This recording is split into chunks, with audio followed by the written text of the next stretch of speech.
Everyone in the Blackridge estate lived by an unspoken rule: never go near Brutus. Dominic Rourke's Rottweiler Mastiff mix weighing nearly 60 kilograms was not a pet, it was a nightmare standing on 4 legs. Brutus had once torn open a trainer's arm simply because the man stepped a foot wrong in the backyard, snapped a military-grade rope as if it were made of thread, and crushed a stainless steel bowl so completely that the kitchen staff refused to enter that section again. No one dared approach the animal unless they wished to end the day in an emergency room.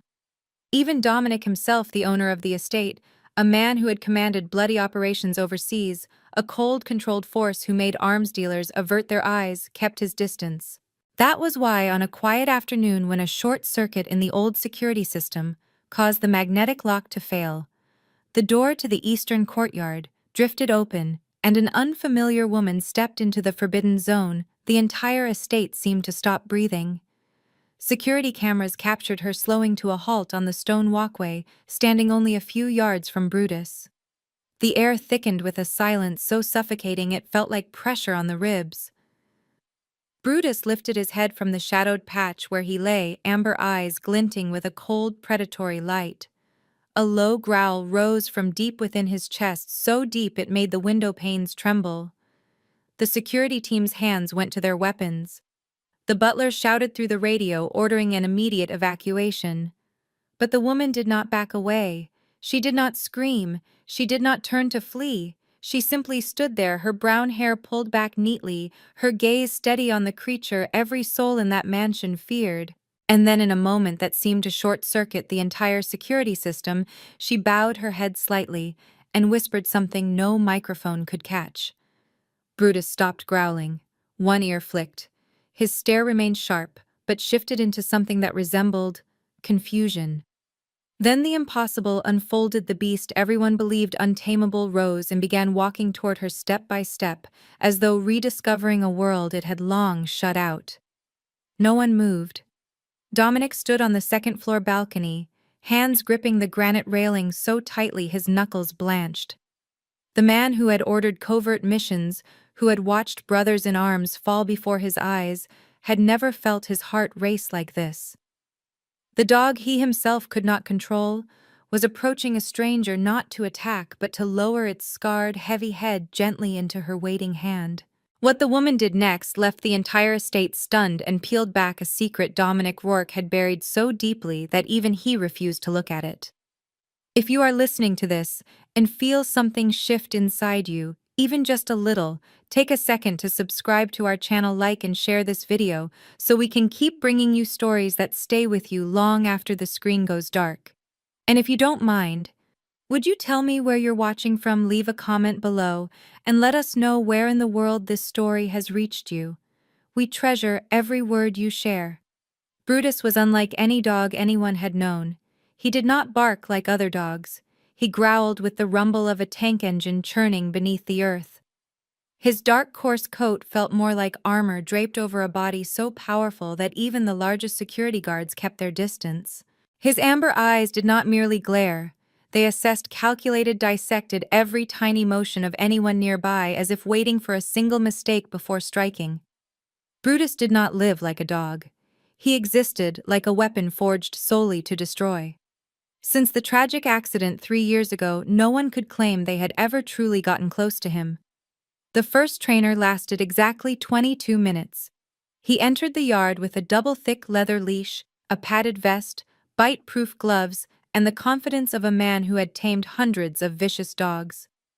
Within 10 minutes, he was on the ground, his arms scraped the leash, severed cleanly, and if the iron gate had not slammed shut in time, he might not have walked out in one piece. The second was a veterinarian arriving for a routine check. She came armed with tranquilizers, protective gear, and 3 assistants, but Brutus allowed no one within 3 meters. One lunge, one swipe, one thunderous roar sent the injection kit flying against the wall. She resigned that very night, leaving a report with only 2 words. Not possible. The third did not even have time to explain what happened. He was a newly hired animal care specialist from another state, known for working with the most difficult breeds. In under a minute, Brutus had shredded his equipment bag, raked deep scratches into his plastic shield, and driven him onto the top of a metal bin. When the security team broke open the door, they found him trembling, too terrified to breathe. After that, Dominic ordered the entire eastern courtyard locked down. Additional high-speed cameras were installed, and the entrance was fitted with a 2-layer magnetic lock, accessible to only 3 people in the estate. Dominic never stepped into that area without an armed guard at his side, even though he was the one who had brought Brutus back from one of the harshest corners of the world. Staff whispered that Brutus hadn't always been this way. They remembered a time years ago when the great beast would walk quietly through the gardens, a silent shadow guarding something precious. But that was before the rain-slicked road took everything away. Now they called him the monster, the Widowmaker. They avoided the courtyard, not just out of fear of his teeth, but because the sound of his howling at night was too full of sorrow for anyone to bear. Everyone understood that Brutus wasn't just guarding a territory, he was guarding a ghost. No one knew exactly where Brutus came from, only rumors that Dominic brought him back 5 years ago, from a covert war dog facility beyond the Syrian border, where creatures were not taught how to live, but forced to learn how to kill. Some said he survived a battle between 2 entire packs and crawled alone from the metal cages. Others whispered that the jagged scar across his left eye was not from a fight, but from a rusted iron collar he was forced to wear for years, cutting into flesh, until it left a mark where fur never grew back. Dominic never confirmed any of it. He simply told new staff one thing: do not go near Brutus unless you wish to test the final limits of your courage. From then on, the name Brutus became the estate's quiet emblem of fear, not loud, not dramatic, but steady and oppressive like midnight, darkening every corner of Blackridge. What terrified people most was not his strength, but his gaze, an expression that did not belong to an animal, nor to rage, but to an ancient wounded soul that had seen too much loss and was ready to explode if anyone brushed against that buried hurt. Brutus did not bark, he only growled. And every time that sound rolled through the hushed estate, it chilled the human heart straight to the bone. Emma Carter arrived at Blackridge on an early autumn morning when mist still clung to the ancient rows of evergreens lining the long driveway that curved like a ribbon sinking into fog. She came in the capacity of an animal therapist, carrying a file sent from a nonprofit organization dedicated to supporting veterans and people who had lived through psychological trauma. In that file was the name of a man called Rourke, a former member of special units now living in seclusion and believed to be keeping an animal with abnormal behavior. What the file did not mention was the true level of danger the animal posed, nor did it say anything about the electronic perimeter fences or the security team wearing headsets around the clock. Emma had never been to an estate like Blackridge. From the moment the iron gates slowly opened through the veil of mist, she felt something different there, something cold like a self-contained world where even time hesitated before crossing the threshold. The butler received her with a grave expression, asking her 3 separate times if she was sure she had come to the right place and understood the nature of the work ahead of her. Emma only nodded her eyes, carrying the calm of someone who had been through so much hurt that she no longer feared things she had not yet seen. She had worked with dogs suffering from post-traumatic stress, had once held a trembling shepherd in her arms for an entire hour in a darkened room without speaking a single word. She believed there was no animal beyond reach if met with enough patience and the right understanding at the right moment. She had no idea that on this particular day, the schedule had been mixed up. Dominic had not booked a therapy session. He did not know anyone was coming. And no one had managed to warn her that the eastern courtyard, the very area Emma accidentally walked into while following an internal path on the estate map, was an absolutely restricted zone. As she walked along the perimeter wall, a sharp metallic sound pierced the silence, the buzzing of a magnetic lock short-circuiting. She stopped. To her right, a heavy iron gate stood slightly ajar, the security light above it flickering erratically between red and green. Then she heard it. Not a growl, but a low, repetitive thud, like a heavy body hitting stone followed by a faint, high-pitched whimper of distress. It was the sound of an animal in pain. Emma hesitated. She knew she should wait for the butler, but her instinct as a healer overrode her caution. Someone or something was hurting inside those walls. Pushing the heavy gate open just enough to slip through, she stepped into the forbidden zone, not out of carelessness, but out of compassion. She looked up and realized she was standing before a wide-shadowed courtyard, 3 sides walled in by moss-covered stone, the 4th closed off by a dense line of trees. There were no people, no sounds, only a black dog lying beneath a shaft of sunlight that had slipped through the canopy. For a brief moment, Emma did not recognize that this was Brutus. The light made his fur glisten like velvet. He lay utterly still, as if asleep. Then his eyes opened. That gaze cut through the fragile calm around Emma like a blade. She froze. Not out of fear, but because the stillness was so absolute, it felt as though even the air itself was watching her through those amber eyes. Brutus did not move, yet every muscle beneath the thick hide seemed to coil, bunching, as if preparing to spring. Elsewhere in the mansion, a soft alarm trembled to life. A security officer glanced at the screen and went pale. The butler dropped his teacup. Dominic turned toward the surveillance feed in his office, his face draining of color. All of this because one woman had mistakenly walked into the realm of the beast. But Emma remained where she was. She did not know the name Brutus. She did not know he had cornered men against walls, snapped chains, and driven a veterinarian to flee in terror. She only saw a solitary creature lying alone in the sunlight at the heart of a house as cold as ice. And in that moment, for reasons she could not quite define, she had the uncanny sense that she was looking at a version of herself from many years ago. She took a single step forward, and the world around her began to change. The instant Emma moved that one step, Brutus sprang up. There was no growl, no bark, only the heavy impact of 4 massive paws striking the stone, echoing like a drumbeat. His amber eyes locked onto the figure of the woman in front of him, unblinking, unbroken. The air turned dense and unmoving. Every sinew in the dog's body tightened, trembling like an arrow drawn to the furthest point, waiting for the string to be released. In the security room, a cascade of danger alerts flashed across the screens. The guards all turned toward the eastern courtyard. One of them opened the internal channel and shouted that an unidentified person was in the restricted zone. On the 2nd floor, Dominic had been leaning against a stone balustrade, espresso cup still warm in his hand, his gaze drifting toward the misty hills when the alarm blared in his earpiece. He turned, strode quickly to the edge of the balcony where he could see into the courtyard below, and he went still. The woman was standing within striking distance of Brutus. She did not move. She simply stood there, her head tilted slightly, eyes fixed on the animal everyone else avoided at all costs. Brutus no longer looked like a dog.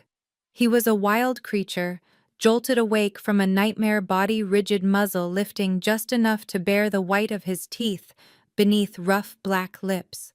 A single wrong movement, a single sudden sound, and blood would stain the stone of the eastern courtyard. Dominic could not breathe. He had seen Brutus take a man down in 3 seconds. He had watched with his own eyes a draft horse weighing nearly 200 kilograms collapse when it stumbled into the yard and tried to jump the fence. And now a woman stood less than 3 meters from him, empty-handed, no armor, no shield of any kind. He shouted into his radio, his voice raw, ordering every employee to stand down, to do nothing that might provoke Brutus. Even the faintest noise could snap this moment tight as a drawn wire. But Emma still did not move. She had no idea numbers were flashing red through the security system. She did not know how many eyes were fixed on her through the cameras, how many people were holding their breath, bracing for the worst.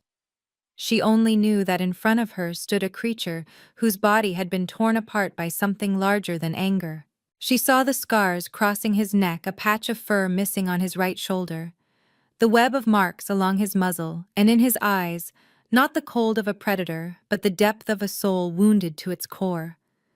Brutus leaned forward, his front legs bent, broad shoulders lowering, his nose nearly touching the ground, his tail held rigid, his whole frame taut. It was not an attack stance. It was the hesitant posture of an animal that did not know whether to fight or flee, trapped somewhere in between. A breeze swept through, stirring the branches above them, the rustle of leaves soft as a whisper. Emma slowly inclined her head, not too low, not too quickly, the way one might greet a friend. She did not speak, letting her gaze soften, holding no challenge, no pity, only a quiet, patient presence. And then, under the watch of dozens of eyes glued to the screens as hearts pounded in the chest of the man standing at the balcony, Brutus tilted his head just slightly. His ears flicked. He held that pose for a few endless seconds, then gradually drew his legs back beneath him, neither growling nor snarling, and lowered his massive muscular body to the stone, as slowly as a wave, sinking back into the sea. That large, scarred head came to rest close to the ground, his eyes never leaving Emma. Dominic could not believe what he was seeing. Across the grounds, security staff stared at one another, speechless. Brutus the monster no one dared to approach had lain down before a stranger. And the woman still standing in front of him remained as quiet as if she had always known this moment would come. Deep inside Dominic's chest, something cracked so softly it was almost nothing. The first hairline fracture in the sheet of ice that had encased his heart for so many years. Brutus lay still, his amber eyes locked on the unfamiliar woman standing before him, not close enough to provoke, yet not far enough to escape a strike should everything shift in an instant. The air in the eastern courtyard remained heavy, as though the world itself was holding its breath alongside those watching from behind layers of bulletproof glass and security monitors. But there was no leap, no growl, no sign of an impending attack. Only silence, dense and unbroken, settling over each stone beneath their feet. Emma did not move. She did not reach out, did not call for Brutus, did not retreat. She simply stood there, her head tilted slightly, as if speaking through her gaze alone. There was no fear in her posture, only a strange, steady calm, as though she had grown familiar with standing face to face with pain wrapped in a fearsome shape. 1 minute passed, then 2, then 3. Dominic remained on the balcony, gripping the railing so tightly his knuckles blanched. He had never seen Brutus stay motionless this long before a stranger. The absence of reaction was the most frightening part. And then Emma began to speak. Her voice was neither loud nor sharp, only soft enough to drift across the gray stone, gentle and steady, like rain tapping against an old porch roof. "Hi there," she said, eyes never leaving Brutus. "I don't know your name, but I think you might be tired." Brutus did not move, but one ear flicked. "I once knew a dog with eyes like yours," she continued. "He lived in a shelter. No one dared go near him. People called him bad, called him dangerous. But really, he was just sad. He missed his old owner, missed the home he lost." Her tone remained even, not rising or falling, as if telling a bedtime story to a child. "I don't know what happened to you, but if you want, I'll sit here for a while." Emma slowly lowered herself, her knees touching the stone, her hands resting lightly on her thighs, her back straight, her gaze level with Brutus. Nothing in her movements was sudden. Every gesture was calculated with the care of someone who had faced invisible wounds and knew that even one wrong breath could shatter the fragile space between them. Dominic clenched his jaw. He did not understand who this woman was, why she was here, or how she remained so composed in front of a creature everyone in the mansion regarded as a monster. Brutus still did not move, but his eyes had changed.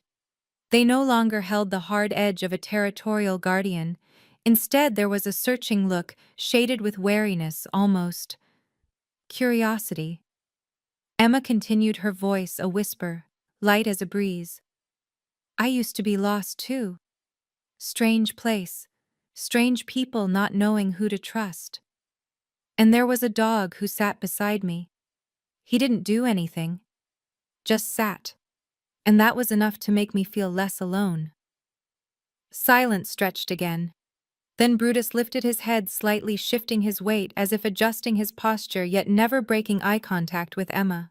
That fleeting moment was enough for Dominic to sense something shifting beneath the surface. Brutus was listening. Perhaps not with his ears, but with something deeper, a part of him Dominic had believed buried forever beneath scars and darkness.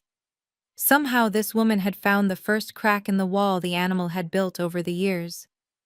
And Dominic, a man who always believed control was everything, felt his certainty tremble before something he could not define, the unnatural stillness of Brutus, and the soft breath, like voice of a woman who seemed to come from another world. When Emma stepped out of the eastern courtyard, the heavy door slammed shut behind her, like a final period on something unnamed. Security staff lined the hallway on both sides, their faces stunned, still carrying the tremor of fear not yet fully faded. They did not know how to process what had just happened, how this woman had made Brutus, the creature that haunted the entire estate, lie down without a growl, without resistance, without lunging. On the second floor, Dominic had left the balcony. He descended to the main hall, his steps quick and heavy, like thunder pressed inside stone. His face was carved in cold steel, his eyes darkened, as though forced to witness something that defied every rule he had lived by. When Emma turned toward the hall, Dominic was already there, arms crossed, gaze fixed on her like twin blades waiting for judgment. She stopped before him, offering no greeting, no smile, no excuse. She simply looked at him, her eyes strangely serene, as though no power stood between them, no line of fear or submission drawn. Dominic did not need to raise his voice. It naturally carried the weight of someone accustomed to command. He asked directly, without ornament, "Who are you? And who allowed you into that area?" Emma gently set her file bag on the side table, her voice no louder than a casual conversation. Yet it filled the hall with a tone completely at odds with the stone walls accustomed to silence. "My name is Emma Carter. I'm here under assignment from Hope Canine Therapy. They said you required assistance for an animal showing dangerous behavior after trauma." Dominic's jaw tightened. He remembered the name, one among dozens of organizations he had ignored or declined. Clearly, someone in the system had approved the wrong schedule. But what unsettled him was not the mistake. It was what he had just witnessed. He lowered his voice, though every word carried sharp warning. "Do you have any idea how close you came to dying? You were not permitted in that area. That dog could kill a person in seconds." Emma held his gaze. She did not step back. She did not show remorse. Only her eyes deepened, as though searching past his anger into something he refused to name. And then she spoke softly, almost as though asking herself a question. "He isn't violent. He's hurting." For a moment Dominic froze. He did not respond right away. He simply stared at her, his expression rigid, as if dissecting her words, trying to determine what part was delusion and what part was truth. But nothing in her tone rang false. Emma tilted her head slightly and continued. "I've seen that look before. In abandoned animals. In veterans who've lost too much to trust the world again. And in the mirror when I was 17. Dominic felt something inside his chest tighten, sharp and fleeting, like a thin beam of light slipping through a crack he had worked hard to seal. He had long believed Brutus felt nothing, that the dog was merely a living weapon, a piece of the battlefield he had dragged home as a reminder never to allow himself weakness. But this woman who had sat with the creature for only minutes had seen what he refused to see: pain. Dominic said nothing else. He turned away and climbed the stairs, each step taken slowly, as if he needed time to think between every movement. Emma remained where she was for a while, her gaze drifting toward the eastern courtyard door, now closed, as though nothing had happened. But she knew something had begun to change, and not only within the animal. At dawn the next morning, just as the sun lifted over the eastern tree line, Emma stood in the Blackridge sitting room where early light streamed through ceiling-high glass windows and spilled across the polished stone floor like liquid gold. She had been summoned to meet Dominic. The butler led her down the long hallway in complete silence, as though escorting a key witness into a courtroom.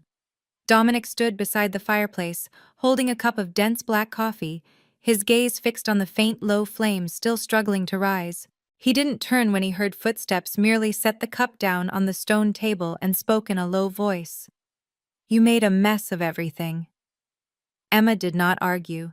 Dominic turned toward her, his eyes no longer burning with the anger of yesterday, but sharp and steadier like those of a man accustomed to weighing danger against advantage. He stepped closer, stopping just far enough to maintain a boundary.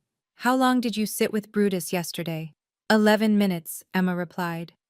"I counted by my breaths." Dominic nodded slowly as though cross-checking her answer with the security footage. Then he gestured for the butler to leave. The door closed behind him, and the space between them grew heavier for the unexpected privacy. "Brutus trusts no one, not even me.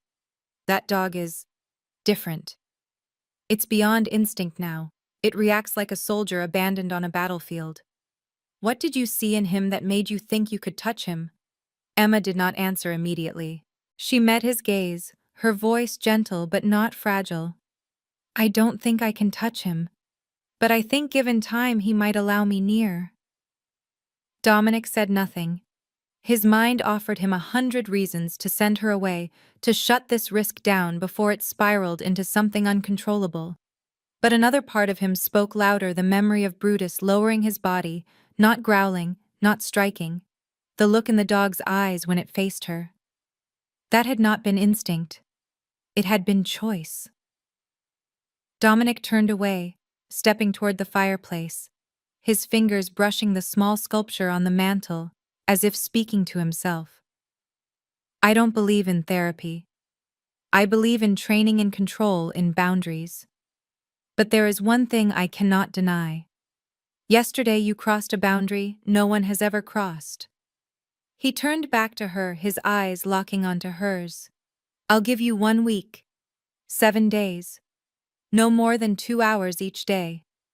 You may approach Brutus, but only in the eastern courtyard, not one step out of place. If I see even the smallest sign that Brutus is agitated or that you cannot control the situation, it ends immediately. And when the week is over, if nothing changes, you leave. Forever." Emma nodded without hesitation. "I agree." Dominic lifted his hand not to shake hers, but as a final binding gesture. "You will not speak to the staff. You will not share any footage, any images, or any information about Brutus. You are not here for science or reputation. You are here because I allow it. Nothing more." Emma looked at his hand for a moment before placing hers against it just barely. It was a contract with no paper, no signatures, no lawyers. Yet it felt as heavy as a sentence handed down in court. When she left the room, Dominic returned to the fireplace and sank into his old leather chair, the one where he had once drunk coffee in silence, with Brutus lying close enough to feel the warmth. He knew this agreement might be the worst mistake of his life, but he also knew some wounds needed only one thing: a person willing to sit beside them. No words, no touch, just presence. And in that fragile moment, Dominic found himself unsure who truly needed the therapy, Brutus or him. Emma returned to the eastern courtyard the next morning at the exact time and in the exact spot with a small wooden chair the butler had arranged beforehand. She brought no companions, no leash, no treats. Just herself, the chair, and roughly 10 meters of space between her and Brutus, the creature lying motionless beneath an old maple tree, whose red leaves were scattered around his paws. Brutus did not lift his head when she entered. He only opened one eye, letting a somber, almost hollow glance slide over her, as though acknowledging that this figure was familiar but not important. Emma did not come to do anything. She simply sat. Her hands rested on her knees, her breathing steady, her spine straight, her gaze turned not at Brutus, but toward the rustling leaves above. No one told her what to do. She did not ask. She understood that presence itself was sometimes the first form of trust. 40 minutes passed in silence. Brutus did not move. Only his ribcage rose and fell with slow breaths, and his eyes that watched every small shift, as though tracking an unseen tide. At the 41st minute, Emma began to speak. Her voice was low and warm, like telling a story to herself, more than to anyone else. I once had a dog. His name was Toby. A chubby golden Labrador who made as much noise as a wind chime in a storm. I found him in a trash heap after a heavy rain when I was 11 years old. Someone had left him in a cardboard box, soaked freezing and not making a sound. Brutus did not react. His gaze remained fixed on her like a stone watching the tide. Emma expected nothing more. She continued letting the memory flow without needing an audience. For 3 days, Toby didn't eat, didn't drink, didn't move. I thought he would die. But on the 4th night, when I pretended to sleep, he touched my hand. Just a tiny tap, like he wanted to check if I was really there. She paused, lips tightening as though reliving the moment, then whispered on. I didn't move. I stayed still for half an hour, until he curled against me and slept. It was the first night he didn't tremble. A soft breeze brushed through the courtyard, sending a few red leaves gliding across the ground. Brutus had lifted his head now, not quite in response to her, but as though watching the movement of the leaves. Emma noticed, but she showed no reaction. She simply continued sitting. In the silence. In the presence. In the space kept sacred by distance. When the session ended, Emma stood, bowed her head slightly toward Brutus in farewell, and quietly left the courtyard. Brutus did not move, but his eyes followed her until the door closed. On the 2nd floor, behind a heavy curtain, Dominic had watched the entire 2 hours. He did not know what she was doing. She was not teaching, not commanding, not restraining. She was merely telling stories to a dog that seemed not to care. But Dominic had learned to read the subtle reactions of living beings. And he knew those eyes, that gaze, that stillness, no longer belonged entirely to a beast. Something was cracking open, very slowly. But unmistakably, the shifting had begun. On the 2nd morning, Emma returned to the eastern courtyard, carrying the same wooden chair as the day before and a small object wrapped carefully in an old cotton handkerchief. The sky was clearer that day, sunlight slipping through the leaves in long, pale streaks across the cold stone where Brutus already lay, his heavy body, curled eyes half closed, but far from asleep. When Emma opened the door and stepped inside, he opened his eyes. There was no growl, no defensive shift of weight, only a gaze that cut through the space between them, quiet, unfriendly, but no longer as hard as on the first day. Emma sat down, drew a slow breath. She did not speak immediately, nor look directly at him. She observed instead, letting the practiced eye of someone who had worked with hundreds of abandoned animals drift over every slight movement of Brutus, until she stopped at a detail that made her pause. Over his left eye ran a long scar angled from the center of his brow to the outer corner, a patch where the fur never grew back, revealing darkened, raised skin like a chiseled mark on stone. That scar was not from self-defense. It was straight, deep, and toughened, the kind left by something sharp cutting deliberately through skin. A metal ring or a taut chain ripping repeatedly against flesh. Emma inhaled, her chest tightening. She had seen this before in dogs tethered too long, too tightly, until blood no longer flowed and the skin tore open with each frantic jerk. She said nothing about it. Instead, she bent down and unwrapped the cloth, revealing a small, dark red rubber ball worn with a few faded bite marks. She placed it on the ground about a meter from her, not too close to Brutus, not between them, but off to the side as an invitation without pressure. Then she straightened, hands resting lightly on her thighs, eyes never losing track of the slightest movement from the animal before her. Brutus looked at the ball, not with the curiosity dogs often show, but with a wary, almost haunted attention, as though the small object carried something that had once hurt him. He did not move from his spot, but his gaze did not leave it. Emma began to speak, her voice as steady as the day before, though slower now, deeper. When I was little, my mother bought me a white stuffed bear. It wasn't pretty or expensive, but I took it everywhere. When I was scared, I held it. When I was happy, I told it stories. And then one day, our house was robbed. She paused, her eyes drifting to the space behind Brutus, as if seeing another time altogether. I hid under the bed, holding the bear, not breathing, not crying. When the police found me, I was still there. The bear was still in my hands. After that, they took it away because it was stained with blood. I never saw it again. She looked at the ball. This used to be Toby's toy. I kept it not to play with but to remember what it felt like to be safe.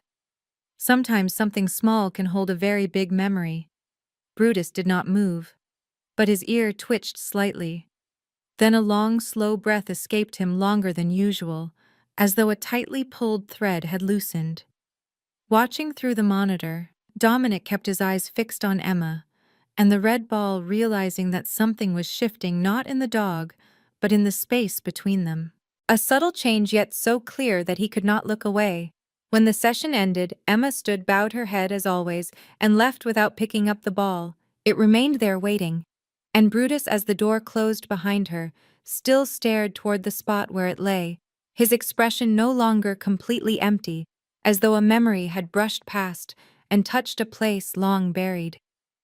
The third day began under a pale gray sky, thin clouds stretched like mist, faint light filtering through the leaves and tinting the eastern courtyard with a quiet, cool shade of blue. Emma arrived on time as always, her steps unchanged, calm and unhurried. She carried the familiar wooden chair and noticed the small, dark red ball still lying in the same place, now dusted slightly by the night's moisture. Brutus was already there, as though he had never left, resting beneath the old maple tree, his head on his front paws, eyes closed but never truly sleeping.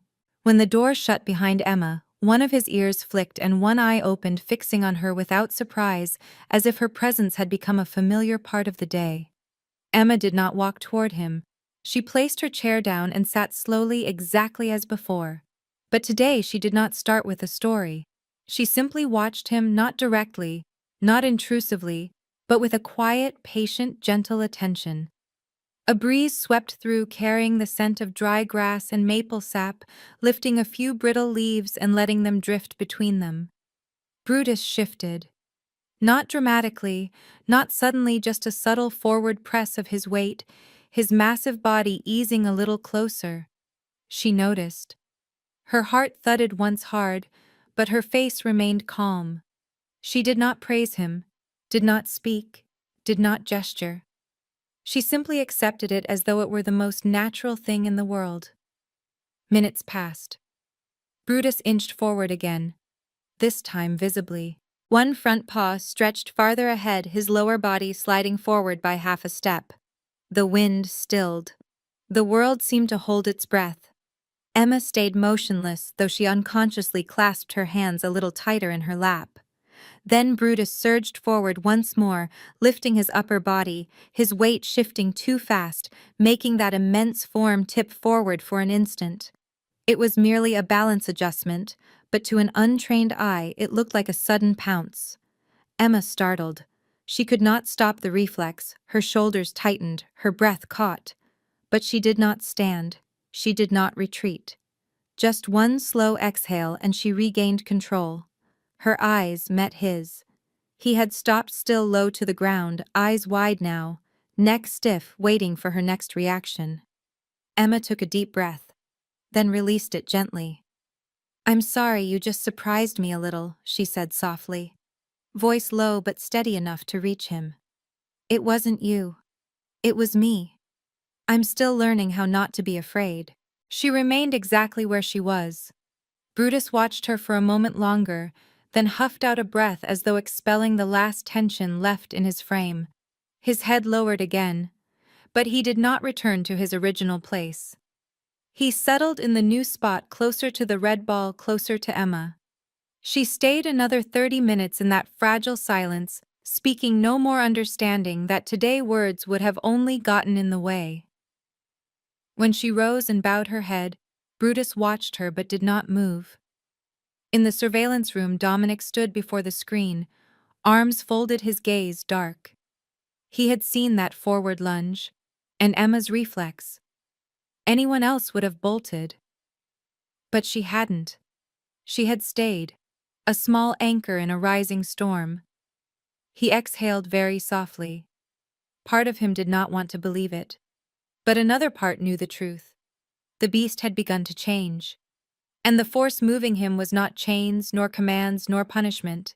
It was patience and eyes unafraid of what they saw. The fourth day began with the sound of soft rain tapping against the villa's tiled roof, each drop falling onto the gray stone courtyard in small, shimmering circles. Emma stepped into the eastern yard wearing a long coat and holding a clear umbrella. But when she saw Brutus already sitting beneath the maple tree as always, his head raised to watch her from afar, she quietly folded the umbrella, letting the rain soak her shoulders and hair as she walked to place her chair in its usual spot. The distance between them was still more than 6 paces, yet it no longer felt like an invisible wall. She could sense it. Brutus was not lying down today. He sat as if waiting, not in vigilance or in ambush, but with a kind of deliberate presence. Emma did not speak immediately. She looked at the rain, then at Brutus. The dog stayed silent, only his eyes following every small movement she made, as though each gesture carried a message. After a few minutes, Emma began to speak. Her story today was not about her past, but a childhood tale about a dragon chained in darkness, feared and driven away by everyone, until someone found it and sat beside it, not to conquer but simply to listen. The dragon had meant to devour that person, yet for reasons it could not name. It did not, because for the first time someone looked at it without trembling. Emma's voice was warm and low, rain drumming steadily on the eaves water, whispering along the stone channels around the courtyard. Brutus did not move, but his eyes never left her face. When Emma neared the story's end, when the dragon finally lifted its head, looked at the person, and dipped it gently, as if to say, "I hear you, I understand," she fell silent. A breeze drifted through, carrying the scent of wet earth and the faint warmth of damp fur. She did not expect anything. But then Brutus, the creature so many had called emotionless, tilted his head slightly toward her. It was not much, only a small nod, but to Emma it was the first fragile sign of empathy. She remained still, though her breath gathered tight in her chest. A small motion, but to her it was the first note in a long, silent song. In the surveillance room, Dominic froze. The screen before him had no sound, only a monochrome image from the courtyard camera. He saw her telling the story, saw Brutus unblinking, and saw with absolute clarity that subtle, almost invisible nod. He closed his eyes for a brief moment, as though afraid to trust what he had just witnessed. He had lived through life or death negotiations, knew every sign of agreement, and he understood that for a creature wounded as deeply as Brutus, a nod was not instinct. It was acknowledgement. The first whispered answer after years of silence. Below in the rain, Emma let a faint smile appear, not for victory, but because she had just heard the first sound of a stone wall beginning to crack. Brutus did not turn away.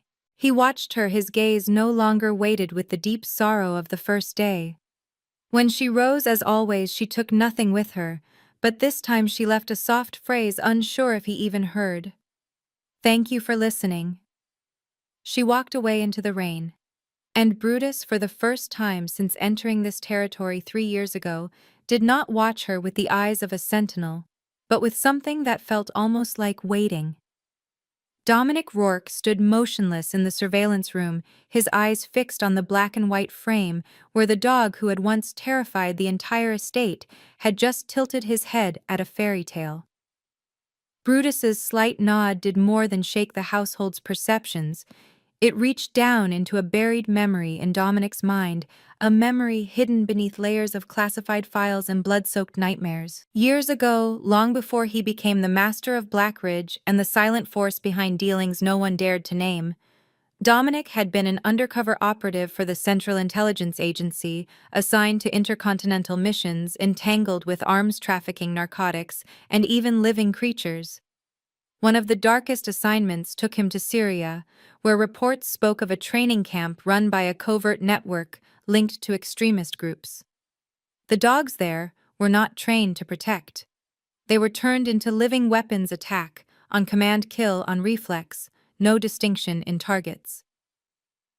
During the night raid, Dominic led a three-man team into the compound, buried deep in a bomb-scarred zone where even light seemed like a luxury. They expected to gather evidence, destroy the facility, and retreat. But then Dominic heard a strangled growl, not the sound of a wild animal, but of pain crushed beneath blades and chains. He broke from the safe route and moved down a row of iron kennels. At the end, among rusted mesh and concrete reeking of filth, stood a dog unlike any he had seen. Massive frame, gray fur matted with blood, and mud eyes blazing with a fury that looked ready to boil over. It stood in the center of the cage, not retreating, not barking, only staring at him, as though defying the world itself. But Dominic did not see a threat. He saw despair. The patchwork scars across its body told a story more horrific than any report. The creature had been turned into a tool, pushed to the limits of suffering, yet still alive. When the team retreated, Dominic did what every teammate argued against. He unchained the dog and carried it out, despite its reflexive bite sinking deep into his shoulder. He did not retaliate, did not shoot. He only whispered, "It's over. I'm getting you out of here." They named him Brutus after a soldier joked about the bite mark on Dominic's arm cutting nearly to the bone. The dog was brought to the United States through an unofficial logistics channel, and Dominic personally paid for veterinarians to save him until he could stand again. But Brutus did not recover. He stopped biting, but he never trusted. He thrashed in nightmares, howled at sudden noises, recoiled in terror if anyone moved too fast.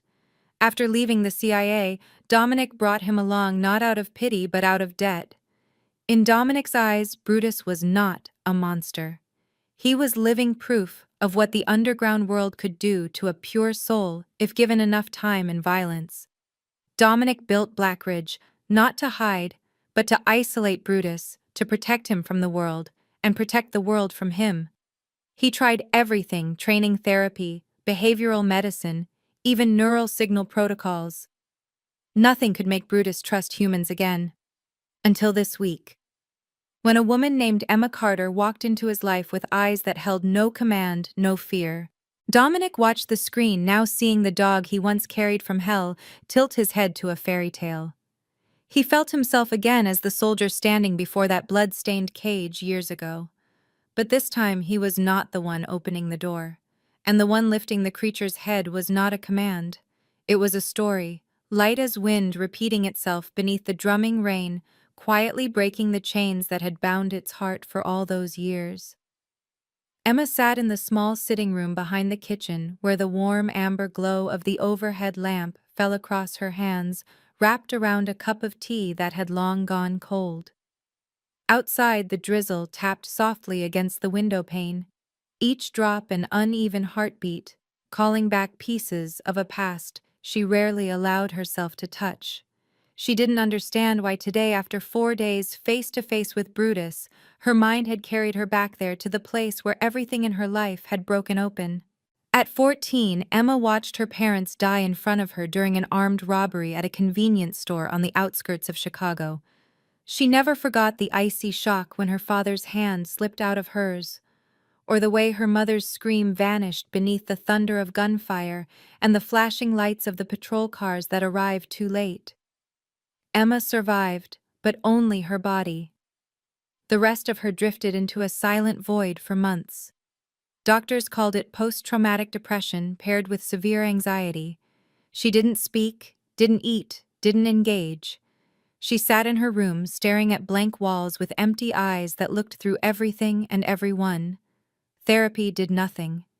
Medication carved her even further away from reality, until the day they brought in a dog. A golden retriever named Max, bigger than she was then, with warm breath and honey-brown eyes that settled beside her like a living anchor. Max had been trained as a therapy dog for traumatized children, yet no one expected much. Emma had sealed every window and door inside herself. Her first reaction came when Max pulled down the corner of her blanket, tugging just enough to make her lift her head. The second came when he rested his head on her lap and fell asleep there, his steady breathing reminding her that another heartbeat existed beside her own. One night, Emma finally spoke, her first words in 6 months. "Can you hear me?" Max didn't answer. He simply placed a paw on her hand and nudged his nose into her cold palm. And for the first time in half a year, Emma cried. Healing didn't come in miracles. It arrived slowly, day by day, breath by breath, with Max lying beside her patient and silent, reminding her that even in a brutal world, patches of gentleness still lived. When she recovered, she devoted herself to the study of animal psychology, hoping one day she might give someone what Max had given her. She never forgot the dog who pulled her back from the edge. Max died when she was 21, peaceful, old, and still resting his head on her lap, just as he had the first night he saved her. She kept his collar, a sacred thing, and she carried it silently with her into Blackridge. When Emma spoke to Brutus when she sat beside that shadow of rage and sorrow, she carried Max in her heart, not to compare, but to remind herself that no creature is born a monster. Something makes them that way. The hands that hurt instead of hold, just like people. And when Emma looked into Brutus's eyes, she didn't see teeth or threat. She saw her 14-year-old self, lost, betrayed by the world, longing for someone, anyone, to sit beside her and not walk away. Dominic didn't know any of this. No one at Blackridge did. But on the fourth night, when he watched Brutus nod at the end of Emma's story, something in her eyes told him she wasn't telling tales to save the dog. She was telling them to speak aloud a truth she had never been able to voice. And Brutus was the first to hear it, without judgment, without leaving, only listening, just as Max once had. And sometimes that alone is enough to save a life. By late afternoon, the wind began to rise, dragging thick black clouds across the valley like some ancient fury waking from sleep. Emma stood at her window, fingers tightening around Toby's worn collar in her coat pocket, eyes drifting toward Brutus's enclosure.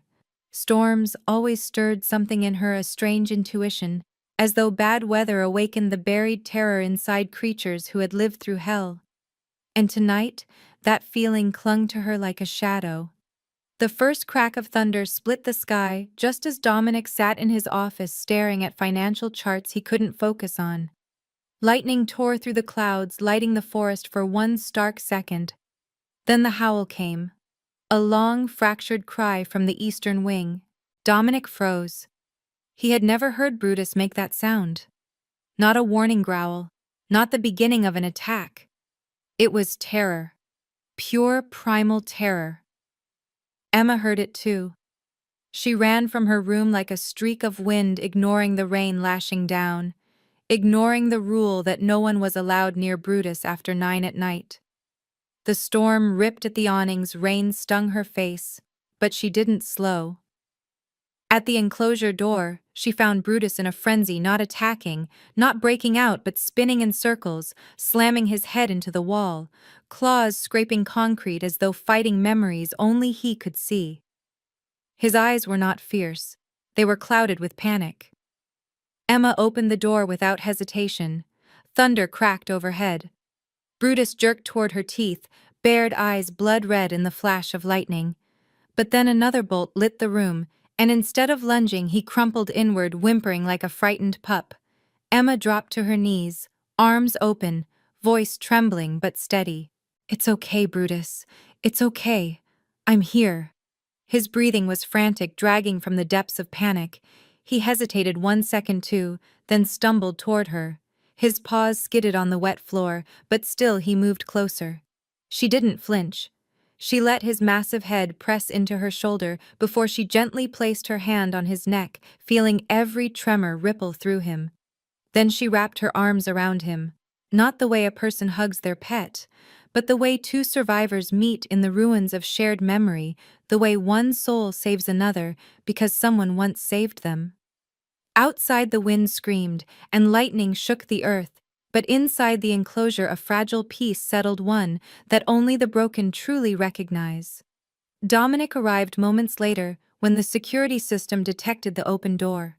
He nearly slipped on the rain-slicked tiles, his heart slamming into his ribs as he peered inside. And there, through the storm, he saw Emma kneeling on the floor, Brutus's head pressed into her lap, like a child seeking safety. He didn't dare take another step. He simply stood there in the rain, watching the moment unfold, knowing with absolute certainty that the storm outside had nothing on the storm being quieted inside that room. Emma whispered into Brutus's ear, her voice thick with emotion. "I know that feeling, the one where every sound becomes a threat, where the darkness takes your breath. I know it. I've lived it." Brutus whimpered softly, no trace of violence left in him. He lowered himself completely, laying his head on her legs, his breathing gradually settling. The rain kept pouring, thunder kept roaring, but inside that small enclosure lived a different kind of stillness, one that only those who have been shattered can truly understand. Dominic backed away slowly, silently, letting the moment stay whole. And in the frozen chambers of his own heart, something began to thaw. Emma didn't know he was there. She didn't care. Right now, there was only her and Brutus. And Max's old collar lying on the floor beneath Brutus's head, like a small quiet reminder that some souls never really leave. They simply pass the torch from one gaze to the next, from one heartbeat to another, keeping the last survivor alive.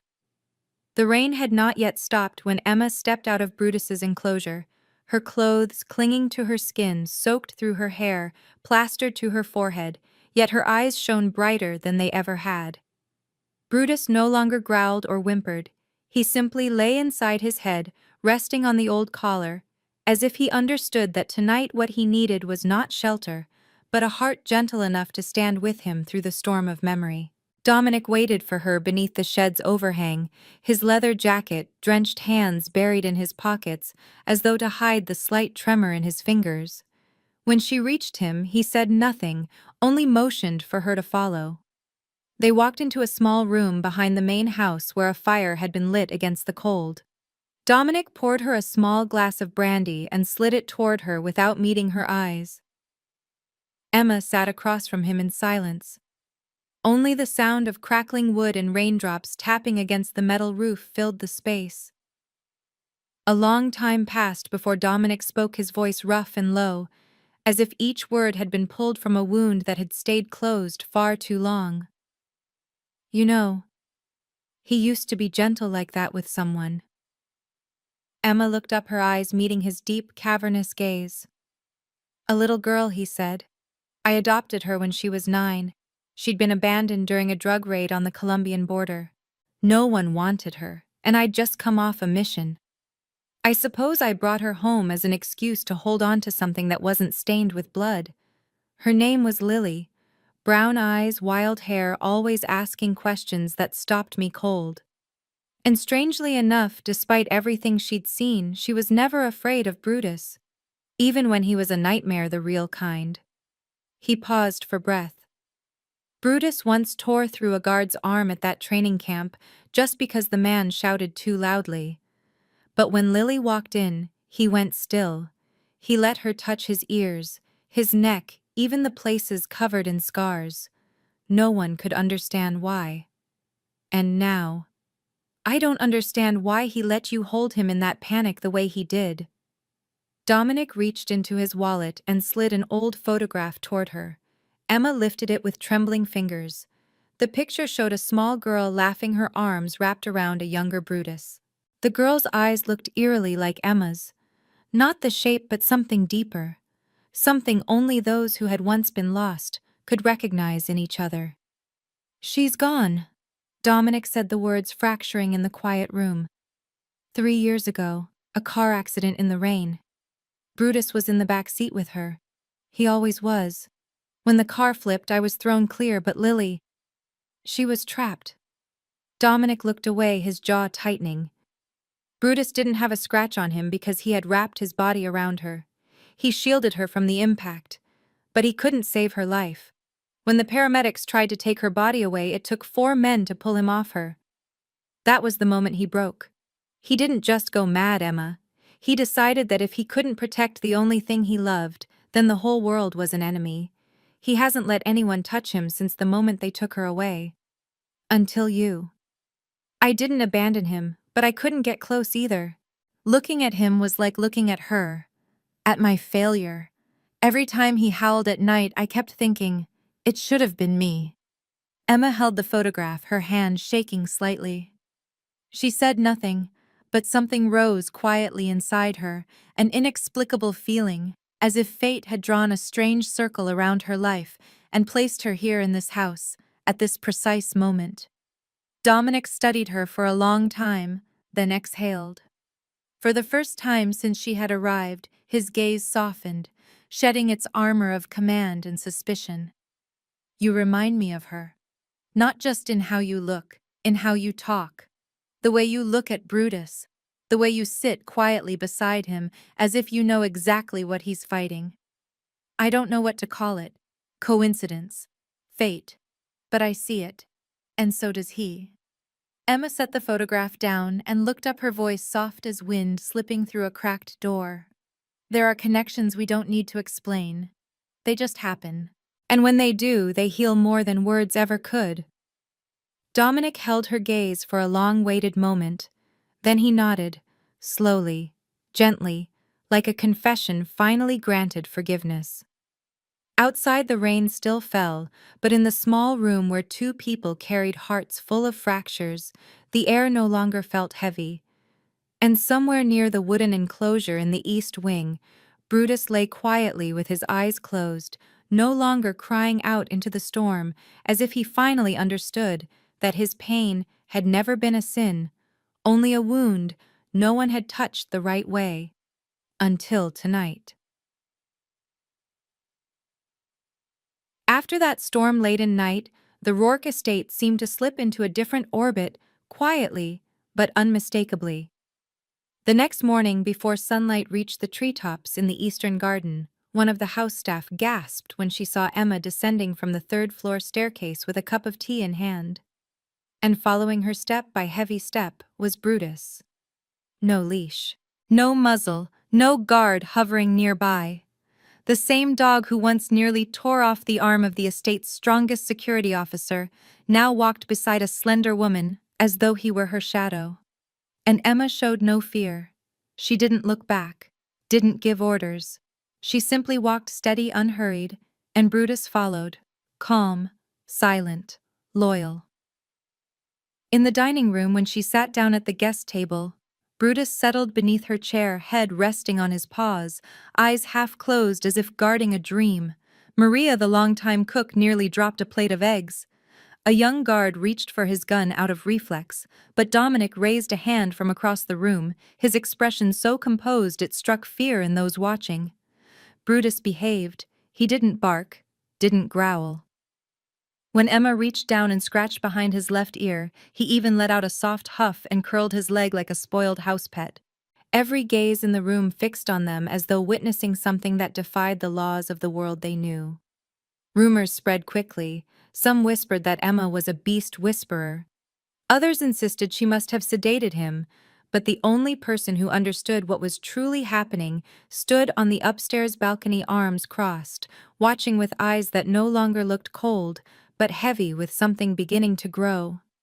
For years, Brutus had allowed no one near him, not even when injured, not even when Dominic himself delivered food.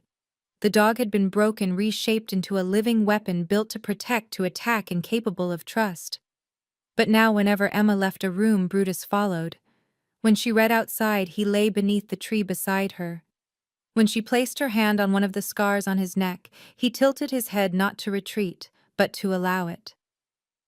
One early morning, Dominic decided to test the boundary. He approached as Emma and Brutus sat together on the western porch. Emma lifted her gaze calm as ever. Brutus saw him but did not rise or snarl. He simply watched, assessing him, then lowered his head again at Emma's side. Dominic stood still a while before taking a slow seat in a chair a few steps away. No one spoke. The wind moved across the estate's roofline, carrying the scent of pine sap and the last traces of night's chill. For the first time in years, Dominic felt no fear standing near Brutus, no helplessness.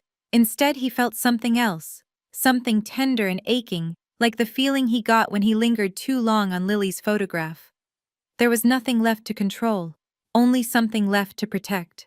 Emma turned to him and asked softly, "Would you like to touch him?" Dominic didn't answer immediately. He lowered his gaze to the creature lying at her feet, then extended his hand inch by inch. Brutus lifted his head. His nose twitched. No warning, no threat, only a quiet, gentle nudge like a breeze at the start of a new season. Dominic placed his hand on the dog's thick fur, feeling the warmth and the steady heartbeat beneath. It felt like a second chance, one he had never imagined possible, and Emma, with a voice soft as that stormy night, whispered, "Sometimes the things we cannot explain are the only ones worth believing." Brutus was no longer the nightmare of Blackridge.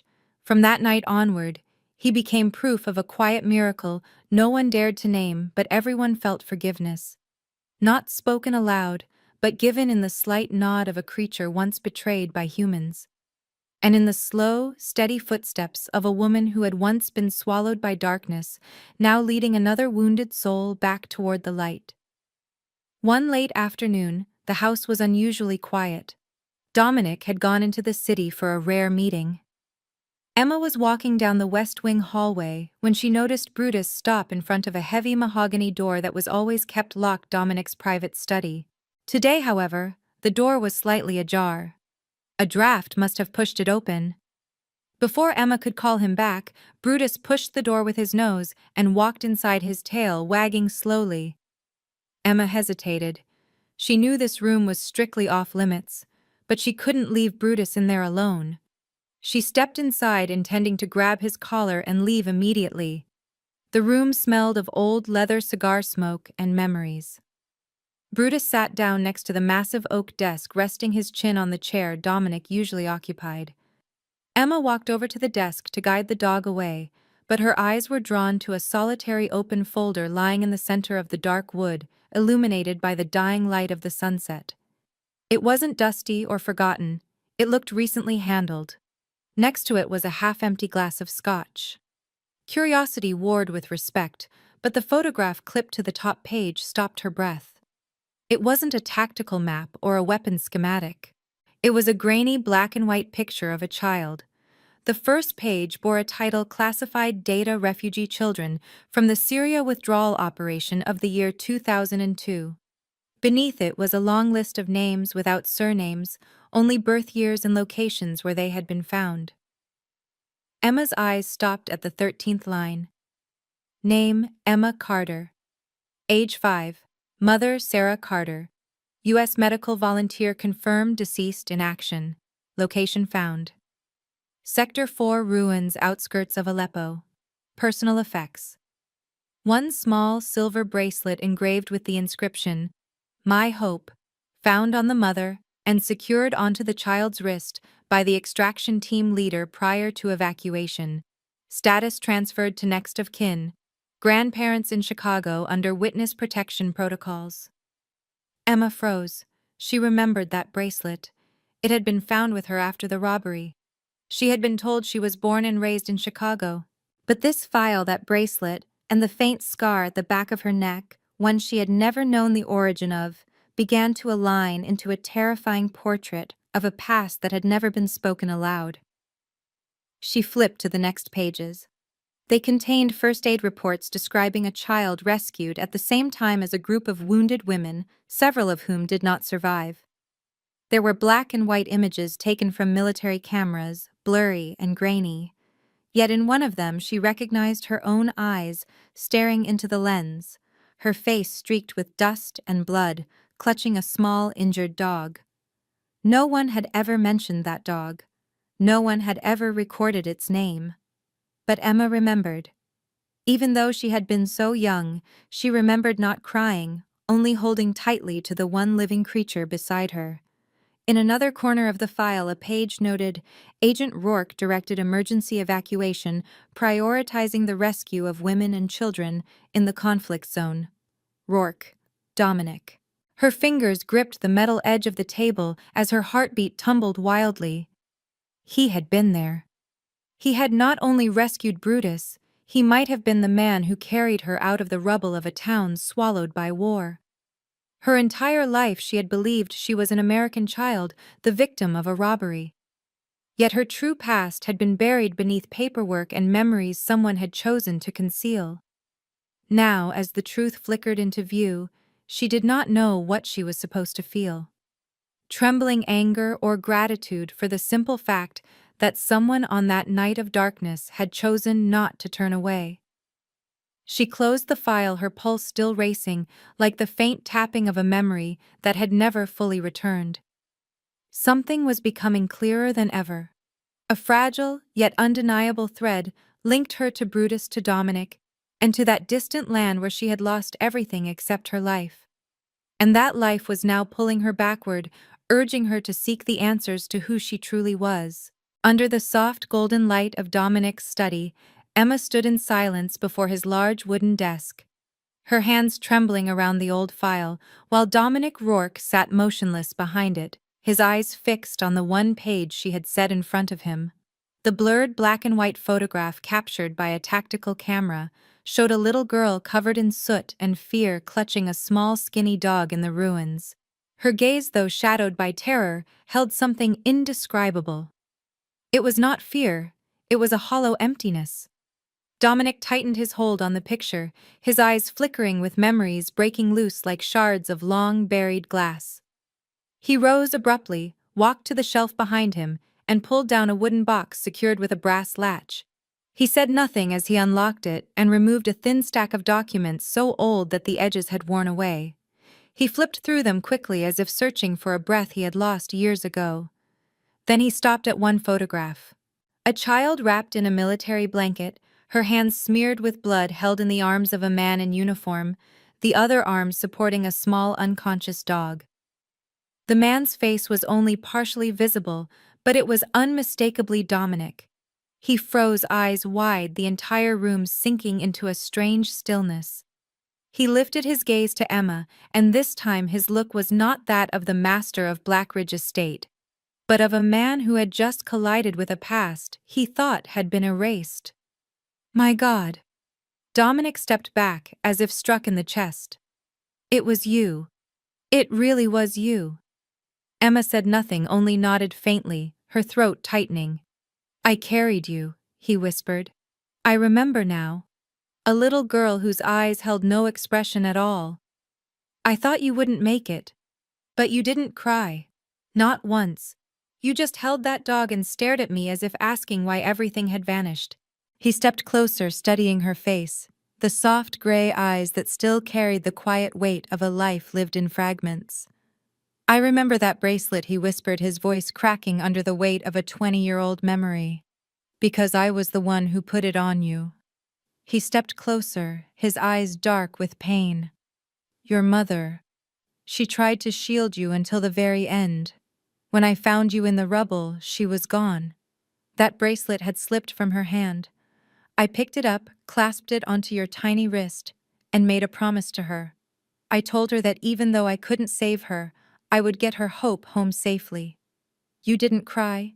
You just held onto my tactical vest, and that little dog staring at me as if trusting me was the only choice left. I held you through the entire flight. You refused to let go of that puppy. It was badly hurt just like you. I remember you whispering to it, promising it would be okay. But the poor thing didn't make it. It died in your arms, just as the helicopter touched down. That was the only time I saw you cry. You didn't cry for your mother, or for your wounds. You cried because you couldn't save him, and I think that is why you are here now. You have spent your whole life saving every Brutus you could find, trying to make up for that one life you lost in the sky 20 years ago. The room was so still they could hear the ticking of the old wall clock. Emma had no idea what she was supposed to feel. There were no tears, no anger, only the dizzying sense that her life had spun in a full circle and dropped her exactly where she needed to be. "Why did no one ever tell me?" she whispered. Dominic exhaled heavily, his gaze unwavering. "After that operation, we were required to transfer all rescued children to an international humanitarian agency. The files were encrypted for safety. Your name may have been entered wrong or deliberately altered for protection. I never thought I would see you again. Not until you walked through the gates of Blackridge." He sat heavily, the weight of the past pressing on him again. "I felt something familiar about you, the way you looked at Brutus, the way you told stories, the sound of your voice, but I convinced myself it was just memory playing tricks. I didn't dare believe it." Emma stepped forward and gently placed her hand on the photograph between them. The child in that picture was gone. But the woman standing here, shaped by scattered memories and guided by a dog who had once been her only anchor to life, was undeniably real. "I don't remember clearly," she said softly. "Only fragments. But I remember the feeling of helplessness when that puppy stopped breathing. For years I was empty, until I found Toby in that trash heap. Saving Toby was how I saved myself. And when I saw Brutus, I didn't see a monster, I saw that puppy again. But this time, Dominic, I knew I wouldn't let him die." Dominic closed his eyes and a single tear slipped down his cheek. "Destiny. God brought you back, not only to heal Brutus, but to heal me." Emma nodded gently. There was nothing more to say. They stood there together, suspended between past and present, two souls who had once been broken, realizing they had never truly been separated. And perhaps everything had begun with an embrace long ago, amid smoke and ruin, between two lives that had unknowingly been meant to find each other again. Under the broad canopy of the old oak in the center courtyard of Blackridge Estate, Dominic Rourke stood silently beside the tall window, looking out toward the open grounds, where Brutus lay beside Emma, his head resting on her lap, as if it had been that way his entire life. The sight, though repeated over the past several days, stirred something in him, every time the same ache, the same quiet pull he had felt the first day he saw it. From the moment he realized Emma was the same little girl he had carried out of a war zone so many years ago, something in Dominic had shifted. Not suddenly, not with any dramatic force, but slowly, quietly, like a morning breeze, sliding through shutters that had been closed far too long. In the days that followed, Dominic hardly left Blackridge. He no longer buried himself in meetings or retreated to the balcony on the second floor with his usual cigar each evening. Instead, he spent hours reading through old files, old reports on Brutus, old images of the tiny Emma wrapped in a military blanket as she was lifted from the rubble. He rewatched the security footage in which she walked across the courtyard, without a trace of fear, where Brutus, the same creature that had once terrified everyone, sat calmly beside her like a lost child, finally finding someone who understood him. Dominic knew this could not simply be coincidence. That morning he called Emma to the study. She stepped inside with her usual quiet composure, though her eyes carried a faint expectancy, as if she too sensed that something irreversible was about to unfold. Dominic did not circle around the matter. He placed a folder on the desk, its cover stamped with the emblem of a renowned animal-assisted therapy organization. "You once said Brutus wasn't violent, only hurting." He began, his voice slow and deliberate. "You were right. Not just him, but this place, and the people around you. We have all lived with wounds we chose to cage, labeling them as dangerous, unstable, beyond repair." Emma nodded softly. Dominic continued, his gaze drifting as if looking straight through the years. "Brutus is a reflection of me. We both learned to survive through defense. But you taught him and taught me something no strategy and no weapon ever has: trust." He pushed the folder toward her. "I want to open Blackridge. I want this organization to establish a program here. I want people wounded like Brutus to have a chance to heal, and you will lead this project. Brutus will be the symbol of recovery." Emma looked at him, her eyes brightening with an emotion she struggled to contain. Dominic smiled gently for the first time in many years without the armor he usually wore. Blackridge used to be a fortress. Now, I want it to be a place to begin again. News of his decision spread quickly, leaving the longtime staff stunned. Many whispered, unable to believe the once cold former operative could take such a step. But all doubts dissolved the moment Brutus the dog, once labeled untamable, walked into the courtyard alongside a group of children who had survived trauma and allowed them to touch his ears, stroke his back, and tell him their stories. A little boy abandoned by his father during a winter storm now sat beside Brutus with no fear in his eyes. A young girl who had witnessed her mother's death in an accident laughed as Brutus nudged her hand with his tongue. Each time Brutus lowered his head to listen, each slow wag of his tail stitched back a piece of those children's memories. Journalists, psychologists, and volunteers came to Blackridge. But what they never forgot was the sight of Brutus sitting in the courtyard at sunset, the golden light brushing over fur that had once bristled from fear, now softened beneath Emma's gentle gaze. Dominic stood behind the window watching.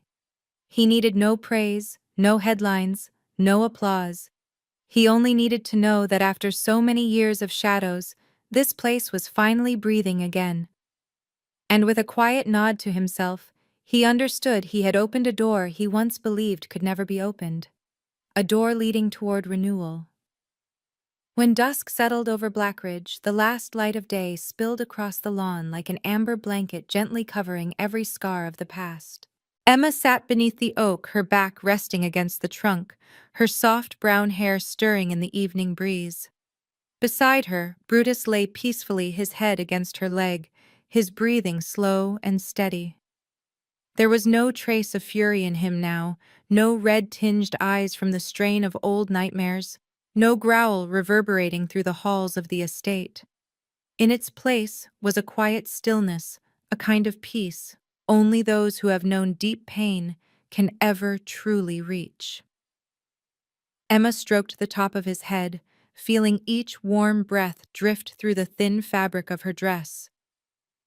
Brutus did not flinch, did not tense. He merely blinked once and closed his eyes. It was not a gesture of surrender to fear, but an act of absolute trust. A surrender not to danger, but to love. She watched him for a long moment, then began telling him a story, her voice soft as wind weaving through leaves. It was about a dog who lived in a grand castle created not to guard, but to be loved. But the frightened people around him locked him away, gave him the name of a monster, and made the world fear him. The dog forgot he had once known joy, once wagged his tail at the sound of a kind voice, once lifted his head when someone spoke his name with tenderness. Until one day, someone came who did not fear him. She sat down, not to tame him or command him, but simply to be there and listen.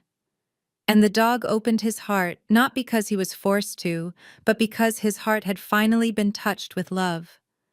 That little fairy tale had no prince, no princess, only a person and a dog, but it was enough to change an entire small world. When she reached the final lines, Emma glanced at Brutus and saw that he was asleep. Not the restless sleep of someone haunted, but a true sleep, deep and safe. For the first time in years, he slept without fleeing from the memories that once consumed him. On the distant upper balcony, Dominic stepped out, his gaze drawn to them, unable to speak. Brutus, whom he had believed broken beyond saving, now slept like a child in the lap of the woman who had walked into his life like a miracle. Blackridge, once a home of secrets and turmoil, had become a place of healing and hope. This story is not only about a dog or a brave woman, it is a reminder to all of us that some wounds cannot be seen from the outside, that some spirits need time, patience, and compassion to return to themselves, and that in a world where people hurry too quickly to judge, sometimes all it takes is one person who pauses, listens, and refuses to turn away for healing to begin. And you hearing this now, Do you find a piece of yourself in this story?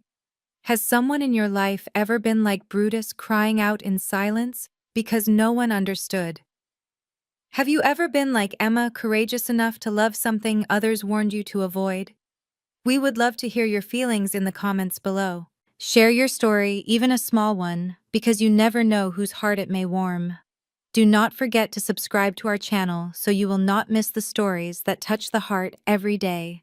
Please like and share this video with someone who may need it.